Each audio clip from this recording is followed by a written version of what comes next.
Hi friends, welcome to Chandra's Kitchen. இன்னைக்கு நம்மளோட நிகழ்ச்சியில ஒரு லஞ்ச் பாக்ஸ் ரெசிபி எப்படி செய்யறதுன்னு பார்க்கலாம் வாங்க. லஞ்ச் பாக்ஸ் ரெசிபிக்காக முதல்ல பாத்தீங்கன்னா கேரட் மாங்காய் சாதம் இது எப்படி செய்யறதுன்னு பார்க்கலாம். இதுக்காக நான் வந்து ஒரு கடாயில ஒரு குழிக்கரண்டி அளவுக்கு எண்ணெய் விட்டுக்கிறேன். எண்ணெய் காஞ்சதும் 1/2 ஸ்பூன் கடுகு உளுந்து சேர்த்துக்கலாம். இப்போ கடுகு உளுந்து பொரிஞ்சிடுச்சு. கடலை பருப்பு 1/2 ஸ்பூன் சேர்த்துக்கலாம். சின்ன துண்டு இஞ்சி ஒரு பூண்டை வந்து நசுக்கி சேர்த்துருக்கேன். அடுத்ததா ஒரு வெங்காயத்தை பொடியா நறுக்கி இதோட சேர்த்துக்கலாம். ஒரு பச்சை மிளகா ஒரு கேரட்டை பொடியாக நறுக்குனதையும் சேர்த்துடலாம். சேர்த்துட்டு நல்லா இதை வதக்கிடுங்க. இது ஓரளவுக்கு வதங்கினதும் ஒரு 2 பிஞ்ச் அளவுக்கு மஞ்சள் தூள், கரம் மசாலா 1/2 ஸ்பூன், மிளகாய் தூள் 1/2 ஸ்பூன் சேர்த்துக்கலாம். இது வந்து தனி மிளகாய் தூள். இப்போ இது எல்லாத்தையும் சேர்த்து நல்லா கலந்துக்கலாம். இப்போ இது ஓரளவுக்கு வதங்கிடுச்சு. இப்போ நம்ம தேவையான அளவு உப்பு சேர்த்துக்கலாம். உப்பு சேர்த்துட்டு ஒரு வாட்டி நல்லா வதக்கி விட்டுருங்க. அடுத்ததாக கருவேப்பிலை கொஞ்சம் சேர்த்துக்கலாம். இது கூடவே பொடியாக நறுக்கி வச்சிருக்கிற மாங்காவை வந்து இதோட சேர்த்துக்கலாம். மாங்காய் வந்து ஒரு 2 ஸ்பூன் அளவுக்கு சேர்த்துக்கோங்க. சேர்த்துட்டு நல்லா இதை வதக்கிடுங்க. இப்போ இது வதங்கின பின்னாடி கொஞ்சமாக பெருங்காயத்தூள் சேர்த்துக்கலாம். சேர்த்துட்டு ஒரு வாட்டி நல்லா கலந்து விட்டுறலாம்.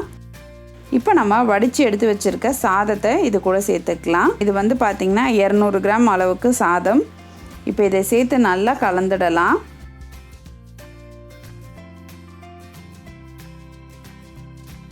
இப்போ இது எல்லாத்தையும் சேர்த்து நல்லா கலந்தாச்சு. ஒரு 5 நிமிஷம் வந்து இதை சிம்மில் வச்சுருங்க. அதுக்கு அடுத்தது கருவேப்பிலை சேர்த்துக்கலாம். கொஞ்சமாக கொத்தமல்லி தழை சேர்த்துடலாம். சேர்த்துட்டு இதை நல்லா கலந்து விட்டுறலாம். அவ்வளோதாங்க, நம்மளுடைய சுவையான கேரட் மாங்காய் சாதம் ரெடி ஆயிடுச்சு. அடுத்ததான் நம்ம லஞ்ச் பாக்ஸ்க்கு சைட் டிஷ் ரெடி பண்ணிடலாம். உருளைக்கிழங்கை வந்து நல்லா நீல வாக்கில் இந்த மாதிரி நறுக்கி வச்சுக்கோங்க. இதை வந்து நம்ம சிப்ஸ் மாதிரி பொரிக்க போகிறோம். இது கூட வந்து நம்ம 1/2 ஸ்பூன் அளவுக்கு இஞ்சி பூண்டு விழுது சேர்த்துக்கலாம். தேவையான அளவுக்கு உப்பு சேர்த்துக்கலாம். அடுத்ததாக 2 ஸ்பூன் அளவுக்கு தனி மிளகாய் தூள், 2 ஸ்பூன் அரிசி மாவு, 1 ஸ்பூன் கார்ன்ஃப்ளவர் மாவு சேர்த்து நல்லா இதை கலந்துடலாம். இது வந்து கலக்கும் பொழுது பார்த்திங்கன்னா கொஞ்சம் அதில் இருக்கிற தண்ணியில் வந்து இது எல்லாமே ஒட்டுற மாதிரி இருக்கும். அதனால் வந்து முதல்ல தண்ணி நிறைய ஊற்றக்கூடாது. இது எல்லாத்தையும் நல்லா கலந்த பின்னாடி கொஞ்சமாக தண்ணியை தெளிச்சிக்கலாம். தெளிச்சுட்டு இந்த மாதிரி நல்லா பெசரி வச்சுருங்க. இது ஒரு 5லேருந்து 10 நிமிஷம் ஊறட்டும். நம்ம மாங்காய் சாதம் செய்கிறதுக்கு முன்னாடியே இதை நீங்கள் கலந்து வச்சுக்கிட்டிங்கன்னா நம்ம செஞ்சு முடித்த உடனே இதை அப்படியே பொரித்து எடுத்துக்கலாம். இப்போ நம்ம ஒரு 10 நிமிஷம் ஊற வச்சாச்சு. அடுத்ததான் நம்ம இதை பொரிச்சிடலாம். கடாய் வச்சு உருளைக்கிழங்கு பொரிக்க தேவையான அளவு எண்ணெய் ஊற்றிக்கலாம்.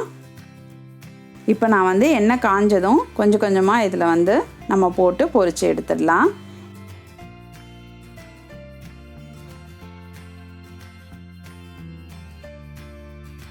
இப்போ இந்த மாதிரி நல்லா சிகப்பாக வந்த உடனே நம்ம எடுத்துக்கலாம்.